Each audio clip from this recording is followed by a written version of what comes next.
प्यारा साथियों, इन दर्दिले सॉन्ग की शायरी कई आए शायर डॉक्टर कैमशी कोहली साहब जेको कालू स्टाफ लग हमारे जो आए आइन एल्बम जी सिलेक्शन कई आए सिंध जे मशहूर शायर अजीम सहड़े साहब आइन सॉन्ग के फनकारा न्यूज़ समीना कोयल पेनी मिठड़े आवाज सा अनमोल के स्टूडियो टंडोला यार में रिकॉर्डिंग कराई।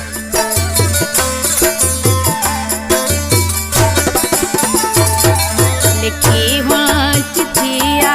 मुझे थर नगर से, लिखी हुआ चिट्ठिया मुझे थर नगर से, सजन तू मिठिया मुझे थर नगर से, जानी तू मिठिया मुझे थर नगर से। लिखी हुआ चिट्ठिया मुझे थर नगर से, लिखी हुआ चिट्ठिया मुझे थर नगर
लिखी हूँ चिट्ठिया